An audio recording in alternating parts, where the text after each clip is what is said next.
Stakeholder. In gambling, an independent party with whom each of those who make a wager deposits the money or counters wager. A person with an interest or concern in something, especially a business. In emergency management, any person or entity with a vested interest in the survival and recovery of a given community. You. Welcome to Stakeholder Prepping.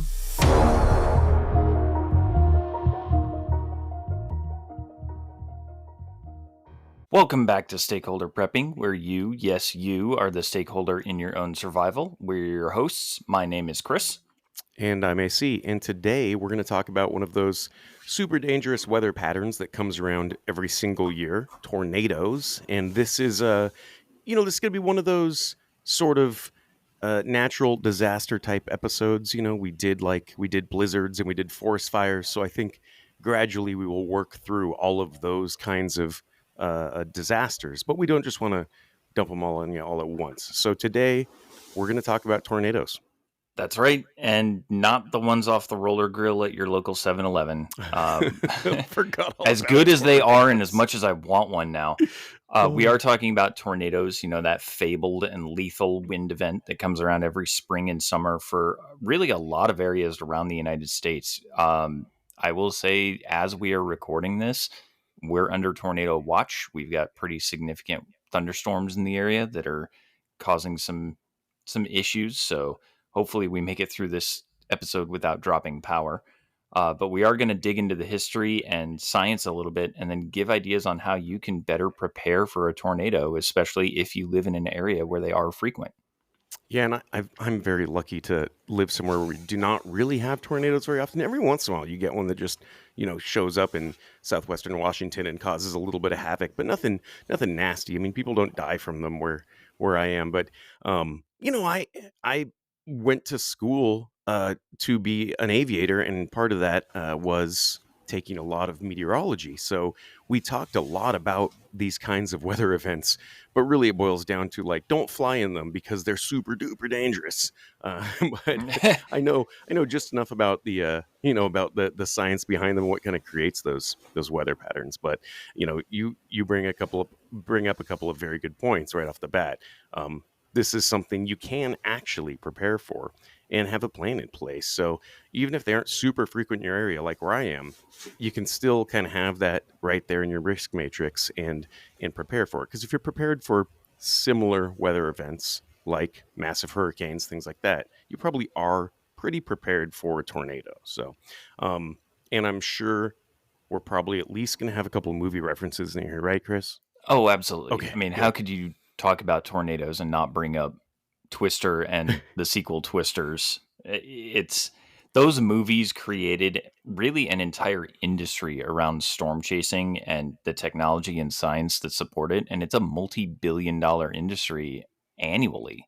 It's huge. Yeah, and that's right. And I guess before that original movie made it like a big thing, storm chasing was just kind of a hobby. Like there's that one weird guy you always saw on the news, and now it's this super legitimate industry, like you said. But I'll be honest, right off the bat, I didn't see the second one. Now, I'm a huge Bill Paxton fan, so the first one, awesome movie. I bet the second one's better. I did not see it. It's not really in my wheelhouse. You know what I mean? I actually watched both in preparation for this episode. Oh, good on you. And I really, really liked the second one because they took the advances from the first one and expounded upon it and gave it updated graphics and everything like that. It was amazing. Right. Yeah, the CGI is just so much better now. I'm sure that cow flying through the air looked like a real cow flying through the air. But let's take a look at a little bit of what those movies taught us about the science. Leave out all the interpersonal drama, and basically what you get left with is a documentary on how tornadoes form and what we do and do not know about them. Yeah, right. So I guess without some action and a little bit of storytelling skill here, I'm not sure I would actually watch the new one. But yes, the science is there. So let's kick it off. Like the EF scale, right? That the Enhanced Fujita scale, I think is what it's called. This used to just be called the Fujita scale, but maybe like F scale. They thought that was something else. Right. Right. But so, which basically you get like those F1, F2, F3 type thing ratings from. But since it originally came out, it's been upgraded, I think in 2007. So now we have this all the way from EF0 to EF5, basically an EF0 tornado. This is something we do in science now. This is the EF0 is like fucking pre-diabetes. You know what I mean? Like it's Yes. not really something you need to care about, but like, it's you oh no man, you're at an EF0, so yeah. But so that's basically, I don't know. That's like that's wind speeds between 65 and 85 miles an hour. So a light breeze, if you will. But which that's pretty much the minimum to maintain rotation on the ground, right? You could theoretically stand in the middle of an EF0 tornado with, I don't know, some safety goggles on maybe, but you'd probably be just fine. That's not going to pick you up and move you off the ground. The faster the wind speed, though, the greater the potential damage and obviously the larger footprint of destruction. And I really do have to agree with you there, because I've been in 90-mile-an-hour derecho winds before, the ones that blow in a straight line, and I'm still here. Granted, it did suck at the time because it was below freezing when it happened. Okay, yeah, sure. But it didn't, lift me off the ground or anything like that. Now, granted, I was not wearing my poncho or my poncho liner to try to ride it like a parachute, but it was one of those things. It stung, but I still lived through it. But I know that 65 to 85 mile an hour winds, those are the minimum wind speeds, but that's the bottom rating. So what are kind of our minimum ratings for an EF1, 2, etc.? Yeah, I can take it through the scale. So yeah, 65 is, I'm trying to think. Now, I've definitely flown myself in small airplanes in 65 mile an hour winds, tailwinds, way nicer than headwinds. And I probably have landed an airplane very close to that with straight down the runway, with just a solid headwind. The crosswind component of a small airplane is nowhere near that. But as far as coming right down the runway, you think about like your comparable Cessnas, Pipers, Grumman's type airplanes. That's kind of right about your flaps down landing speed. So I mean, you could really put it right down on the numbers. If you had it coming right down at 60 miles an hour, you could almost fly an airplane backwards at 65 miles an hour. But yeah, so Special forces can. Yes, they can. So first off, let's talk about that. And that kind of temperature and wind speed combo is a recipe for frostbite, right? So, but yeah, let's go over kind of the minimum numbers on the scale. So like we said, EF0, pre-diabetes there, that's like the 65 to 85. EF1, then obviously above 85, so 86 to 110. And then EF2 would be up to 135 miles an hour. EF3 would be the 136 to 165. And then EF4, 166 to 200 miles an hour, and anything over 200 miles an hour would be an EF5. So like I said in the original Twister movie, an EF4 will relocate your house pretty good. An EF5 is the finger of God. And I love that quote. It is a really, really valid point, though, especially when you consider how we rate tornadoes, because scientists and meteorologists still haven't figured out exactly what causes a tornado to form or increase intensity or stop. And so we can't accurately say whether something is an EF1 or an EF5 until it's over, though we can get a pretty good idea based on observation. But we can only finalize that classification based on that path of destruction and what was destroyed. It's weird. That's just crazy. And I'll be honest, because tornadoes aren't that big of a deal to me, but I do know more about kind of the hurricane thing, which, when you're talking about wind speeds are wind speeds. So I think about like the solar panels I installed on my roof. Those are rated, it's like there's like a Miami hurricane rating or something, and I don't know what they are. They're rated like 120 miles an hour or something. So I think about the things that I feel pretty prepared for. Like the little wind weather vane on top of my roof at 50, 60 miles an hour, man, that thing's probably leaving So, yeah, I mean, 200 miles an hour, that's just that's just crazy, right? It's just wild to me because, yeah, I mean, we can tell if a hurricane is a Cat 1 or a Cat 5 before it hits, but not tornadoes. Well, and that's partially because hurricanes generally, every once in a while, you'll get bombogenesis bomb cyclone, and it basically causes an overland hurricane. But hurricanes generally form over warm waters and then have time to travel. So we have more time to observe and measure them before they hit.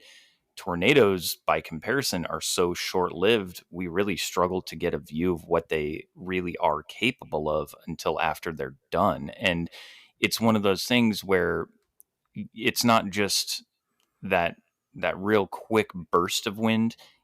These are 3-second gusts. So sustained winds at 200 miles an hour for 3 full seconds, you're gone. You're not just, taking a hit and getting back up. You're lifting off the ground and you're going someplace else. Yeah, that's that cow getting picked up and spinning around your car and stuff, right? Like that's that's it's just 100%. it's crazy to think about. Like, yeah, I can sort of visualize, I think, what 100-mile-an-hour wind would be, not in some kind of volume, but I remember taking my leaf blower, my leaf blower thing, and putting that against the anemometer because I think that's what just, science-minded weirdos do.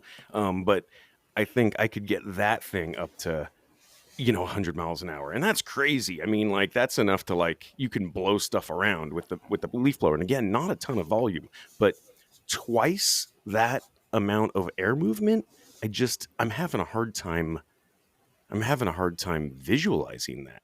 You know what I mean? Like, it's a stretch of the mind to really wrap your head around what 200 miles an hour looks like. It's crazy. So yeah, you mentioned that we don't fully understand what causes tornadoes even. Can you explain that like a little further? Because we have these warning systems.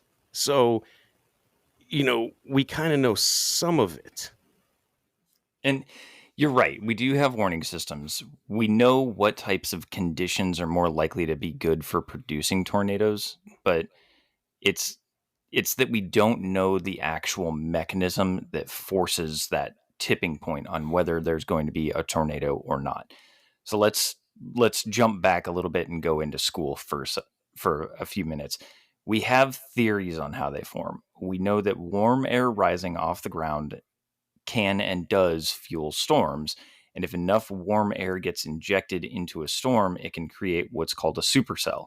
So these are the storms that you see those distant photos of, those massive clouds that seem to bubble and boil, and they've always got the cool sun, shining on them, and they look really dramatic. It's really because they are.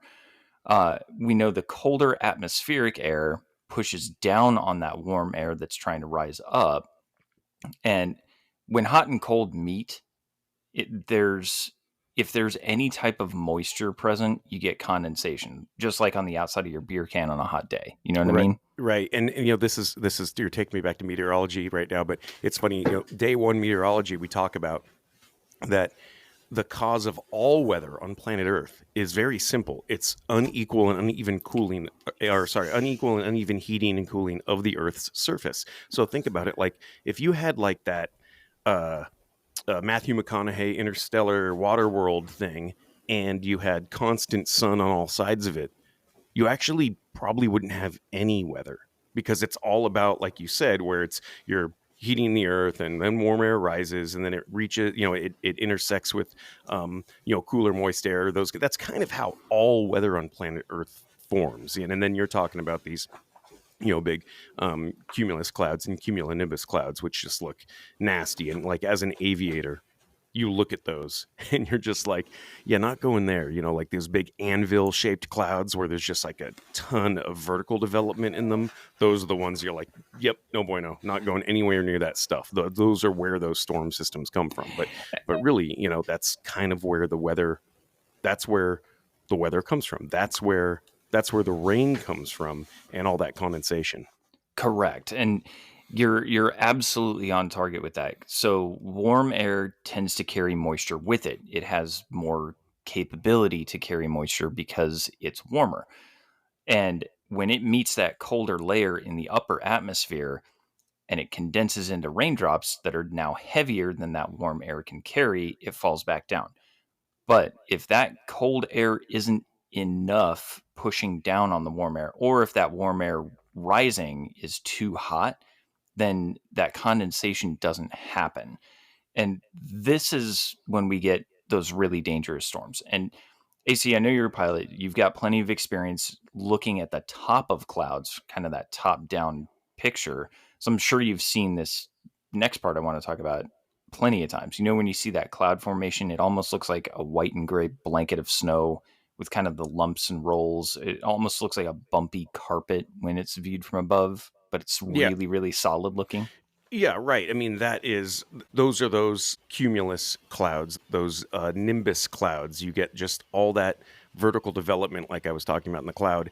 And yeah, that's where you just get all that updraft, and all that updraft is what's causing all that turbulence in the airplane. So they're not just a bitch to fly through, but they're a bitch to fly below or above them. Because the thing about clouds is the cloud is only where that weather is condensing. It's only where the condensation happens. But the weather is just invisibly existing both above and below that weather event. The one I like to talk about is like the lenticular clouds are one where if you ever look at the top of a mountain and you just see like this little yarmulke sitting on top of the mountain, it's just Yep. like this perfect little saucer upside down. So what's actually happening there is wind is moving through that from below the mountain up into where it condenses and then back down the back side of it. So it looks like a stationary cloud, but it's not. The weather is moving at usually very high speeds because you have adiabatic warming on one side and adiabatic cooling on the other side, and you basically have this air moving up and down the mountain. But you only see that cute little lenticular cloud on top of there. But I can tell you, dude, you don't want to fly anywhere near that stuff because the weather is existing above and below that cloud, just like you're talking about with the, these beautiful, pretty, white carpet looking clouds. You don't want to go anywhere near those because it's not just the weather in the cloud, but that weather is existing both above and below that cloud, and it's really bumpy. Yes, because what you're really seeing there, anytime you see a cloud, you see the temperature inversion layer where warm, moist air is meeting that cold, flat air in the upper atmosphere. And they're moving across each other at sometimes hundreds of miles an hour. And that solid looking layers where all of that condensation is physically occurring. That's what's called the cap of the storm. And think of it like the max height limit. So you must be this tall to ride. And most storm systems have a fairly solid cap, so it just turns into rainstorms.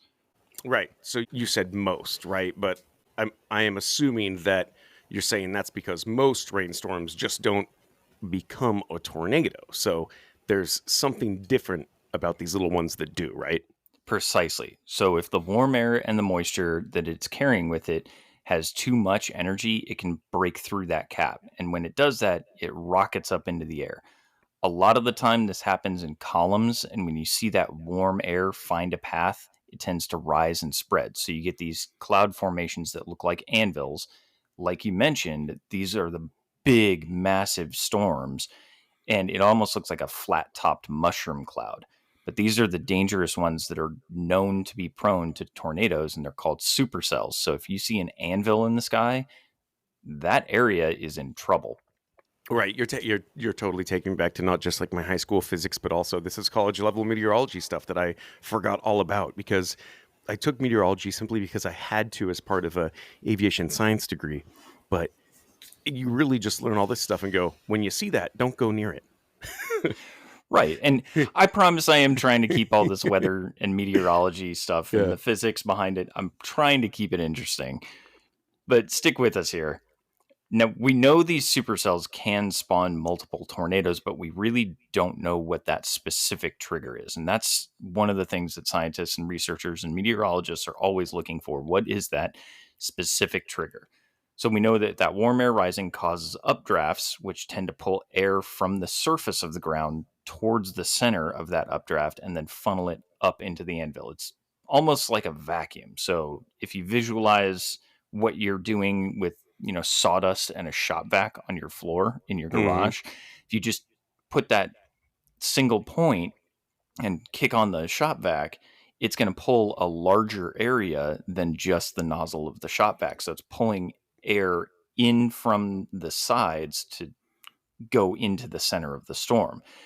And once all that warm air gets pulled in, you also have the cold air trying to plunge back down to the ground to replace it. And so once all that warm air supporting that cold air gets pulled up, that cold air drops and it crashes onto the ground and it forces outwards. And that's what's called downdraft and outflow.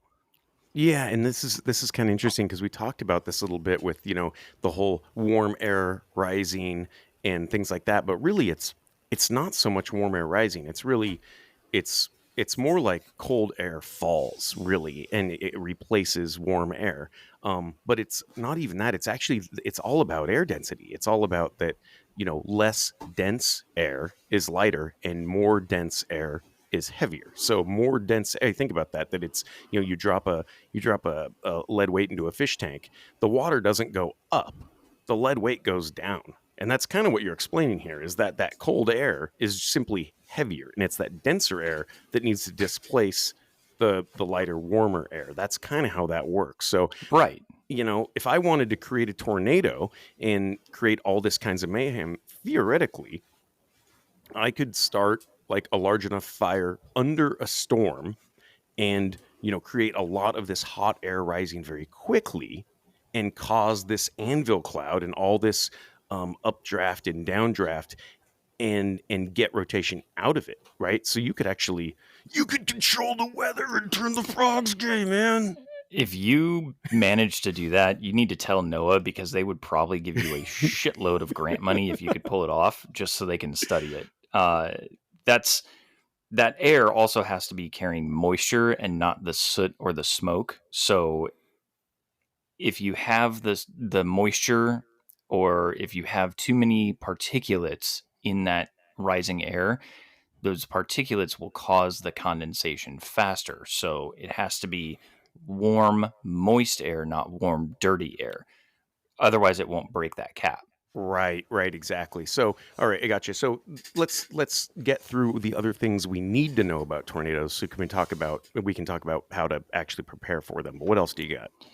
Well, we know that they generally, not always, but generally, they rotate counterclockwise in the northern hemisphere, and that's because of atmospheric Coriolis effect and the rotation of the Earth. A lot of the time, radar can see the tail end of the storm starting to kind of swing around and create a hook formation. And in the US, storms generally go from southwest to northeast in their path of travel. Again, we don't know exactly what causes them to plunge down and hit that ground with the cold air, but we do have strong, consistent indicators of tornadic activity in these. It will form a hook, and so when the tail end of the storm starts to swing around in front of that leading edge of the storm, it will pull back in, and you get this hook formation. And if that tail spirals back into the storm, it almost guarantees that you're going to have a tornado touchdown. Did you say tornadic? Is that a word? Tornadic activity. Is Yep. that a real word? Yep, it is. Believe it or not. That's awesome. That's like when I have like 25 beers at like, margarita night at Chili's. It's tornadic activity. So that's when you get like those tornado warnings that say, that radar, I guess, it indicated there could be tornadic activity, even if there isn't a spotter on the ground watching it, right? So when you get things like National Weather Service, NOAA, they're looking for these swirling formations going counterclockwise, obviously in the northern hemisphere. But you said they aren't always that way, right? Bingo. And do you remember, have you ever read the 1984 book called Night of the Twisters by Ivy Ruckman? No, I don't think so, huh? Okay. I read that. It's a young adult novel. It's a great story. It's actually based on a real world scenario that happened in Grand Island, Nebraska in 1980. believe it or not, my grandparents lived through that.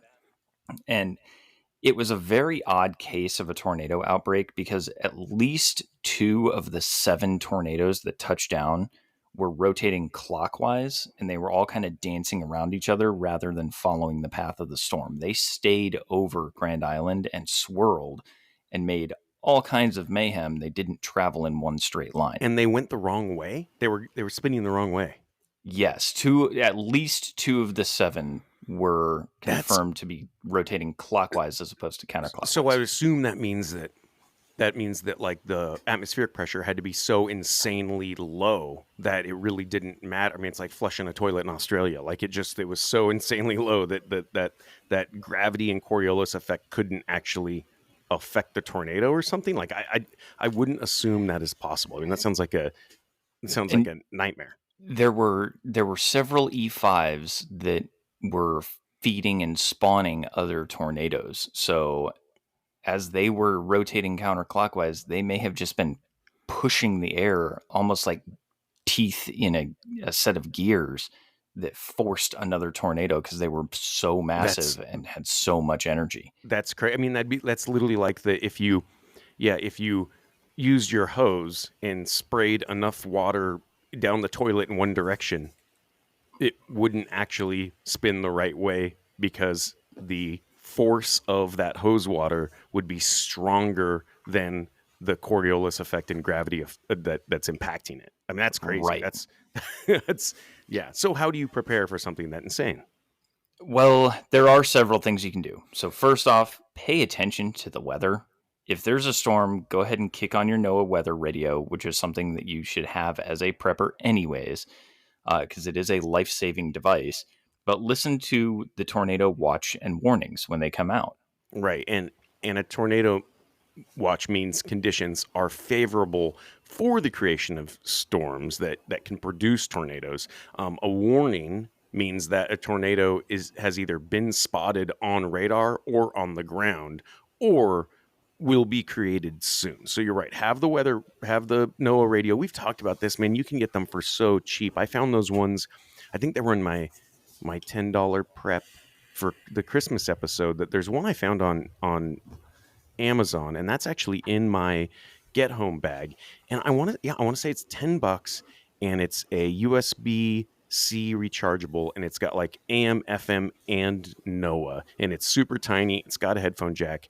There's no reason to not have one of those like that. It's $10. It's the cheapest insurance. I have a nicer one that's part of my it's that Midland that we talked about. That's actually like a 2-way FRS and GMRS radio that also has NOAA, and it's got a little better range. But dude, I'm telling you, NOAA signal for some reason is the most powerful signal on planet Earth, because if you have the cheapest, shittiest, shortest range NOAA radio, you are going to get the NOAA updates for the channel in your area for some reason.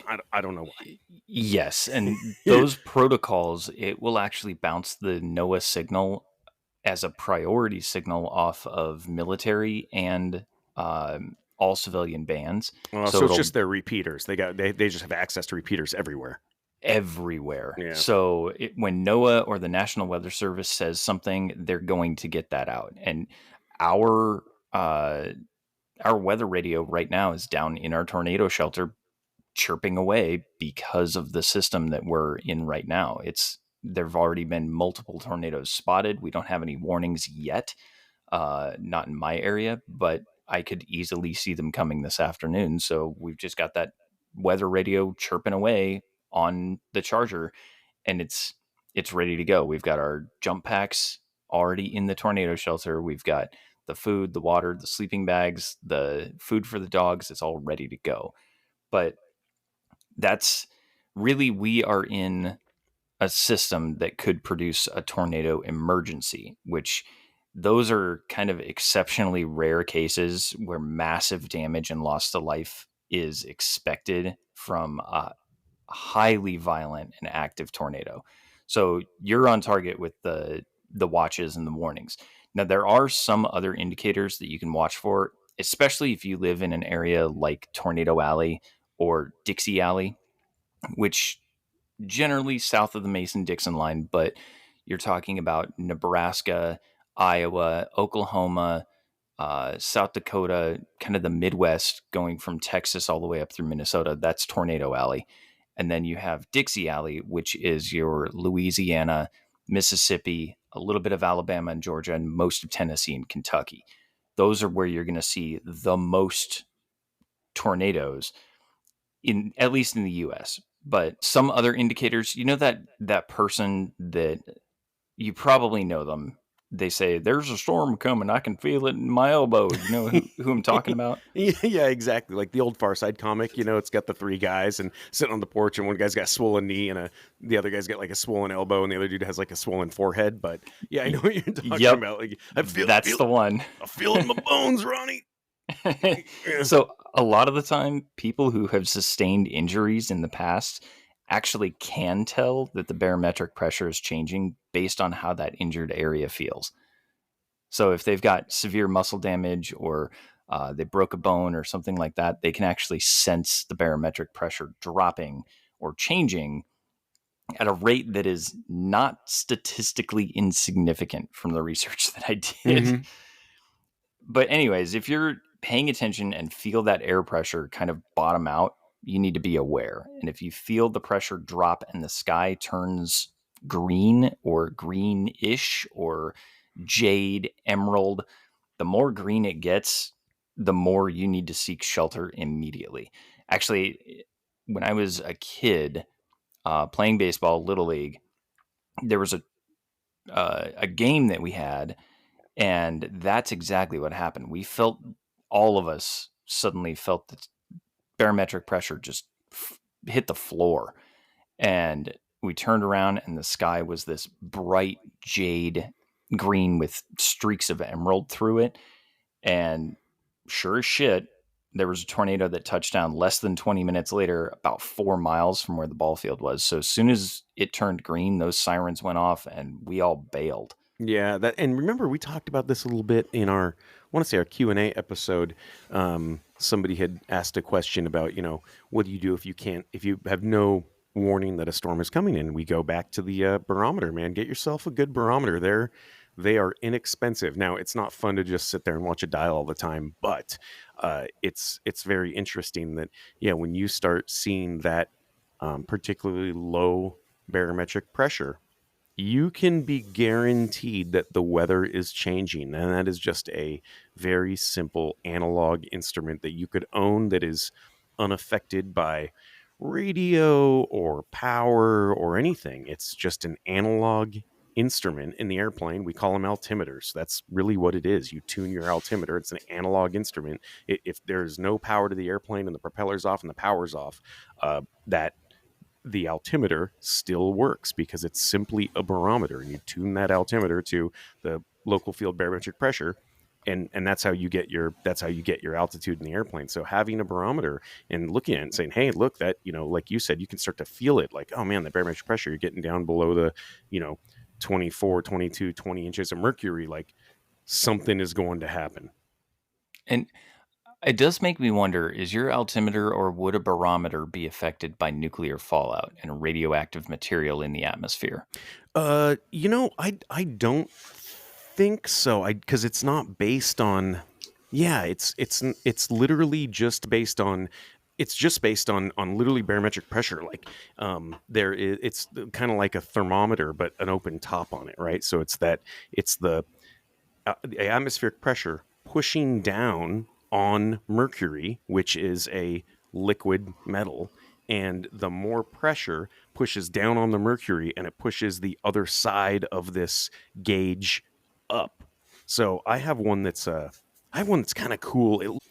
It looks like a little globe with like an open straw on it almost, and it's kind of cool where you put like food coloring in the water, and this globe is like half full of water, and as the atmospheric pressure gets higher, it pushes down on the open little like straw opening and pushes the water up inside the globe, and vice versa. And if you had a weather event coming, it would actually like spill out of the straw and and push the Okay. water out. So yeah, it's a very analog instrument. So no, it's not, it wouldn't be affected by any kind of material. It would simply be affected by atmospheric pressure. If you think about it, that the atmosphere is just a weight. It's just a weight sitting on one side of this scale. And as the atmosphere gets lighter, then that one side of the scale goes up and the mercury on the dial goes down on the other side. It's literally just that simple. That's how it works. So the atmospheric is just a weight. So yeah, like in a nuclear event, I would assume that atmospheric pressure around the event is extremely low, because when you see like that, that mushroom cloud is pulling from around it and going up. So as it pulls, it's pulling the atmospheric pressure away. I would assume that a nuclear event, and I don't know this at all, but I would assume that it would indicate extremely low barometric pressure, because it's literally it's sucking the atmosphere away. So that's my guess. And that makes sense. That's a very good question for a meteorologist with nuclear experience. But I bet Google knows right now. I'm just too lazy to do it. I know, guarantee you. I know that when I was a kid, I made a barometer using a balloon, a mason jar, and a horsehair. And Yeah, exactly. Of course. yeah, you stretch the balloon over the top of the mason jar when it's kind of neutral weather, and then tape your horsehair or paintbrush bristle or something lightweight to that balloon. And when the low pressure happens, that balloon center will rise out of the center of the mason jar, and your indicator, your horsehair, will point down, so you know it's low pressure. Yep. And then if it's high pressure, it kind of pushes the center of that balloon into the jar, so it tilts your indicating hair up. And that makes sense. I know that low pressure systems are storms. Those are the ones where you have fast moving air. And it all comes down to Bernoulli's principle. And high pressure systems, if you've got a lot of high pressure, that's the ones where the air feels heavy, it feels stagnant. You don't have a lot of wind movement.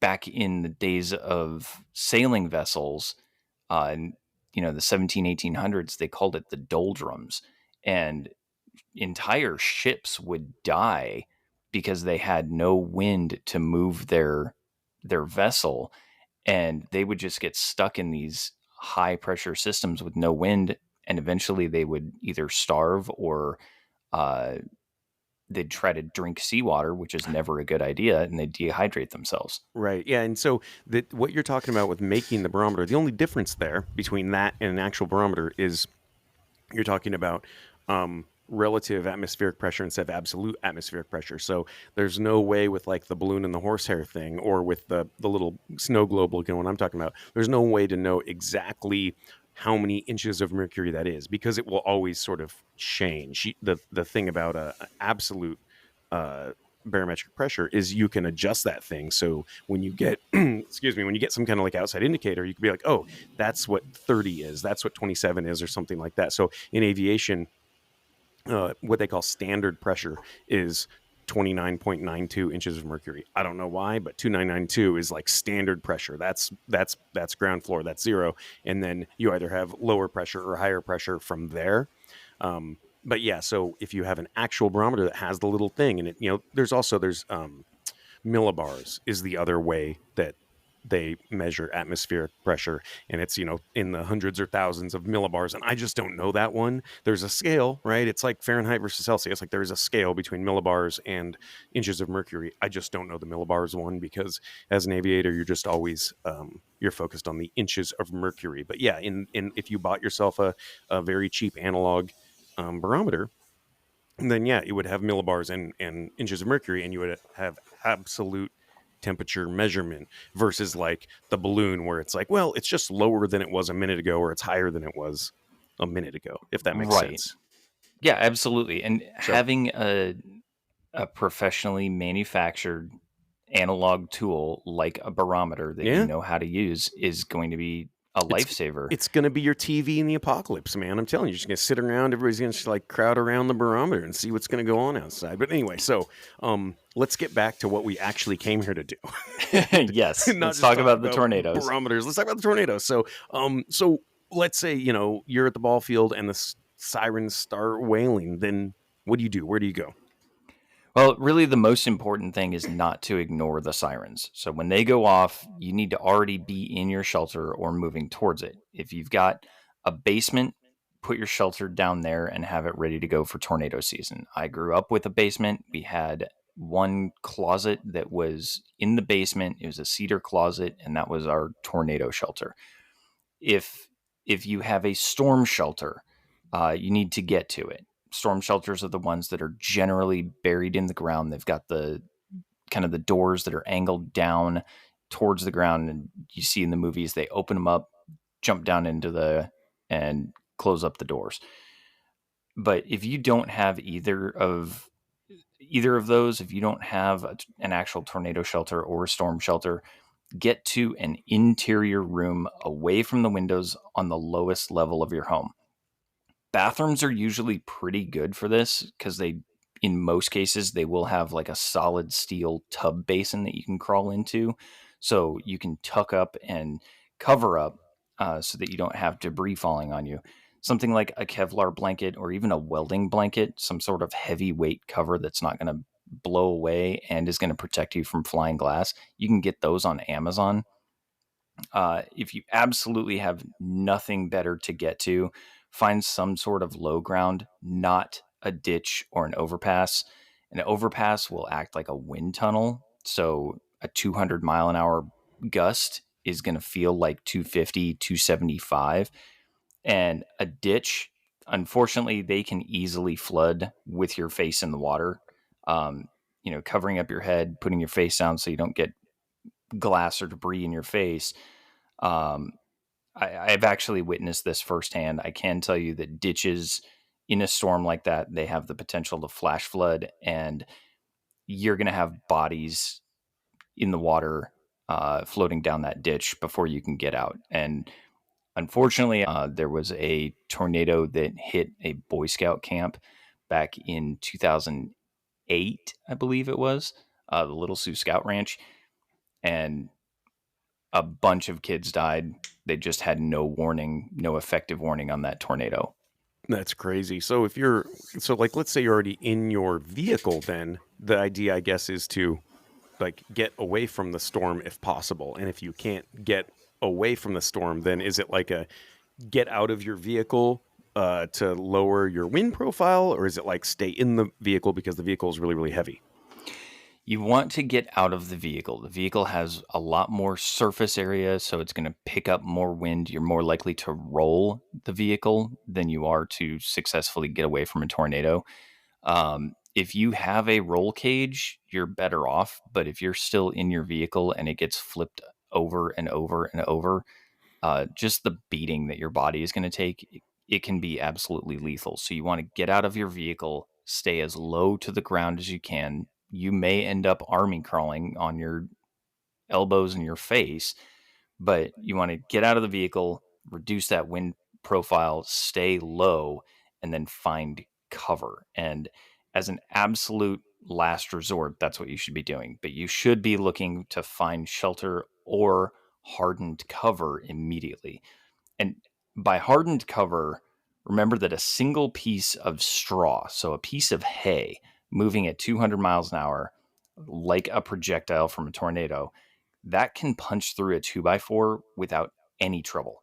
So every piece of debris in that funnel cloud has your name written on it. You need to find something sturdy that can withstand that impact. That's insane. So yeah, I have seen a couple of those kind of wind tunnel tests where they show that kind of thing. It's nuts.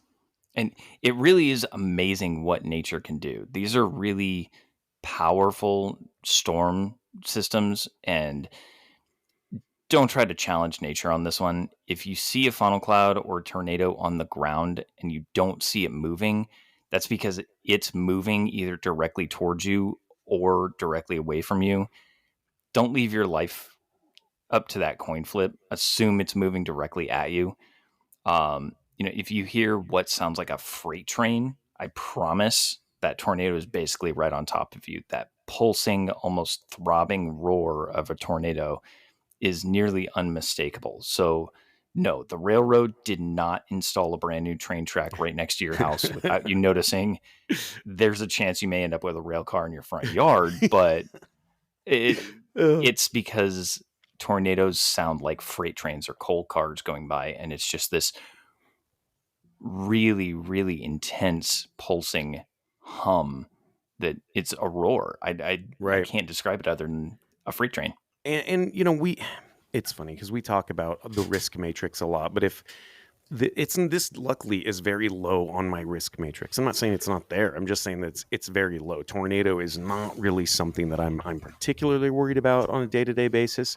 But if that is up there on your personal risk matrix, if you live in the tornado alley area, if you live somewhere where it is likely, then it sounds like having the tornado shelter should probably be something that you're going to plan to invest in before you buy another 1,000 rounds of 5.56 in a new 1911. Like that. It sucks because I know it's got to be expensive. I really haven't looked into them, but you should. Unfortunately, yeah, I know buying buckets of food is cool, but having that place in your home that is safe, if this is in your risk matrix, man, it's just something you're going to have to do. And like you said, this is all going to come down to your personal risk matrix. I can tell you it is absolutely a higher priority on ours. And it's one of those things where it is kind of seasonal. So right now, springtime, a lot of activity. But the season has been expanding both left and right on the calendar. We've had tornadoes in the area as late as December all the way through September. So it's becoming a longer, more intense season with a lot more storms. And so we keep our tornado shelter pretty well packed year round. And it's unfortunately one of those things the place that we chose to live, Tennessee Valley area, we're going to get storms. We are in Dixie Alley. It's something that we have to plan and accommodate for and think about ahead of time. So I guess we should probably post some of these tornado shelters. Didn't you? Gosh, I'm trying to remember. We had somebody reach out to us that made storm shelters and asked for our input on their storm shelters. We should probably post those guys. Do you remember what the name of that company was? We haven't posted it because the designs haven't been finalized yet. We did review them. We did put in some suggestions. So we don't quite want to release that yet. But once you can go to their website and customize your design for what you need, we will absolutely post that because it is a critical part. They are storm shelters that, if I remember correctly, they are 1/2-inch plate steel that are plugged into your closet or your bathroom or wherever you want it to be. It can be a standalone structure underground, but they're 1/2-inch plate steel. They have benches so you can sit down with storage in them. And then it also has LED light strips. So if you do lose power, it's got a small battery bank and you can use those lights so that you're not in the dark. The other thing about your tornado shelter is, especially if you're underground, if the house collapses on top of you, highly recommend getting some sort of escape tool. Make sure that you can get out of your shelter. Have your pry bar, your SPAX, or I forget what the name of that one was that we had on Kickstarter that was pretty cool, that you could kind of put them together and make a longer pry bar if you had to. But along those lines, because I have seen, that we did have somebody reach out to us that kind of made sort of a bougie storm shelter, but I've seen them on, I think Home Depot even sells them in certain areas, or it's just a box with a bench in it and you just kind of ride it out with the family. And like you said, it's a big heavy plate steel. If you're going to buy one of those, great. I bet they're a lot more expensive than people that know how to build their own. If you're going to build your own, like you said, Chris, if you're somewhere where you could get collapsed upon, then that door is muy importante, right? Like the door that either is sturdy enough but can still open inward, or the sliding door is the one that's really popular. I see on a lot of the storm shelters is that sliding door, the pocket door, if you will. That way that, yeah, if you have, a car that slams into your storm shelter and is blocking your door, then you're not trapped in it. So a door that opens outward, like a lot of, your garage doors or things like that, that obviously is likely to be blocked by debris, right? Very much so. And do you remember the story of how Sarah Michelle Gellar saved an entire family from a tornado? No, like in real life or just a really bad movie? In real life. So No. there was a story, it was circulating, I can't remember if it was a year or two ago, but it was Buffy the Vampire Slayer series finale, and the dad was absolutely committed. He was not going to miss this because it was the series finale of Buffy, and then it was Angel, and he was back on the CW days. I He don't was like this story committed. already. But the tornado sirens in their area started going off, and he said, "No, I'm not missing my show." The whole family went down into the tornado shelter. He watched his shows, and then it had been a couple of hours and his family still wasn't back. So he started to wonder where they were. He went out to the tornado shelter, and a giant oak tree had fallen on the door of the shelter. So he got out the chainsaw and chopped up this tree and removed the debris and got everybody out. But had Sarah Michelle Gellar and Buffy the Vampire Slayer not been on that day, that whole family would have been trapped. He was just committed, and he was so diehard for the show that he ignored all of the safety recommendations in place. So the tornado, it didn't take their house out. It moved the ground enough that a tree had fallen, but like he wasn't just like him and a TV tray staring at the TV and like the entire house blew away around him or something. It sounds like the house was probably still in good shape. Just this tree happened to fall somewhere. Is that what it was? Exactly. And so they were stuck in there for 3 or 4 hours until the tree could be cleared, but eventually he got them out. And had he been down in that shelter, they would have been stuck down there for significantly longer if they got out at all. So it's that's the one good thing that ever came out of the CW right there. There's it saved a family's life and that dancing frog. Those were the two things. I remember the dancing frog. Yeah. in your tornado shelter and tornado shelters in general, because that's not like a super long-term event. So what kind of supplies? I imagine it's not like you need a ton of food. You don't have like 6 of these number 10 cans full of like powdered eggs or anything, right? You're not there for that long, ideally, right? We keep some MREs, some tuna cans, some SpaghettiOs, just so we have variety, but we basically keep 72 hours worth of food for us and the dogs in our tornado shelter. And we keep our sleeping pads and our sleeping bags in there. So if we are stuck, we're not sleeping on the cold floor. It is an interior room on the lowest level of the house. There are no windows anywhere near, and it's actually double doored. So you go into the laundry room, and then there's another closet beyond that, and that's our tornado shelter. So we've got our weather radio, we've got extra jump packs, we've got all of our food, we've got a case of water in there, plenty enough for all of us. We actually keep spare dog bowls in there as well, just so that they don't have to eat off the ground. Sure. But yeah, it's relatively simplistic. We do have an escape tool. It's actually a demolition tool specifically for remodeling. Mm-hmm. And if you looked at the SPAX tool, it's an extended version of that. So you can use it as a sledgehammer. It actually has a dual pry on it, so you can wrap it around a 2x4 and then crank on it and snap the 2x4 in half. Oh yeah. And it's got an axe head, so you can not only use it as a hammer, but you can go through a door if necessary. Ah, cool. Okay, yeah. So it's a long weekend type thing. Gosh, if the dogs had to pee, that would just suck, man. That would be rough. That would be the worst thing about it. It's going to smell, so we do have some cleanup in there as well. We've got some paper towels and some puppy pads. That's what I was trying to think of, the puppy pad thing. They have those little like piddle pad things for them. Exactly. If we absolutely had to, we could lift them on top of the washing machine and just have them pee into the washing machine so we could close it. Oh, that's not a bad idea. Sure. But then we just run the washing machine a couple of times with bleach for a cycle and it's clean. Yeah.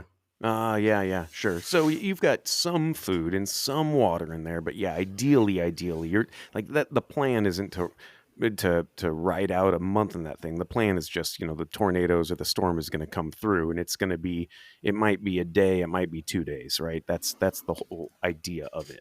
Right. So 72-hour kit. We do have some extra batteries and a small medical kit. We do have some things like that in there. But if it's longer than 72 hours, we are looking at a massive storm that has rolled through, and our recovery time in this part of the country might be years if that were the case. Sure. Yeah. That really is like the Teotihuacan type event. If you're planning on riding out in your storm shelter for 2 weeks, I just couldn't imagine what kind of devastation you would find around there after that. It would be the end of the world as you know it, but on a localized scale. And that's the unfortunate thing about tornadoes is they are so sporadic, and we don't know or understand enough about them. We have there have been theories that if you block the wind from rotating, so you put up a massive wall and just stop the wind from rotating, it'll stop that tornado. Well, it's not the case. It reverses direction because it still whips around, and it sometimes makes them worse in theory. Yeah, so, wind shear. I mean, that is wind shear right there, 100%. You just deflect the wind and make it go somewhere else. Precisely, and you would have to have a 30,000 foot tall wall that would effectively block all of that wind, and then you get wind shear combined with it. Right. You're just making things so much worse. Right. Okay, so, well, then I think that probably sort of wraps it up for this episode. I mean, this is total nightmare fuel for me. I'm glad that I just don't live in that area. But like I said, it's not out of the question. It has happened in the past, which means that even where I am, where it's so low on the risk matrix, it is something that could happen. And in an area of the country where everyone is so much less prepared, that means that it would just be even worse. And that's the thing that's crazy to think about when something happens in an area where people do not prepare for it. I mean, think about, I'll give you an example, like the snow, right? Like, we're prepared for snow. You're prepared for snow. But think about if it snowed in Ecuador or Venezuela and they got a foot of snow. Like, it'd be absolutely devastation, catastrophic, because it's not on the risk matrix. Nobody's prepared for it. The homes all have flat roofs. They can't support it. I mean, just you could go on, and that's what it's like being somewhere where you're not prepared for it, but there's still this chance. Even if it's infinitesimal, there is still a chance it could happen. You just need to have the idea of what you're going to do if something like that shows up. If tornadoes show up, you got to have a plan. And tornadoes have been recorded in all 50 states. Sure. No, they have happened. There's a very small chance in certain places, but they have happened, which, according to Murphy, that means they will happen again. I think that about sums it up. If it's happened before, it can happen again. That's Murphy's Law applies to prepping 110% of the time. But I think you're right. That does about wrap up this episode. Just remember, we as lowly humans cannot master something that we don't understand, and we still don't fully understand what makes a tornado tick. But this is an important piece of your risk matrix, even if it's a low priority. Prep your shelter, prep your risk matrix, stay alive, and you can continue doing what you're doing. And definitely join us next week for our next little adventure. Until then, remember, you are your own stakeholder.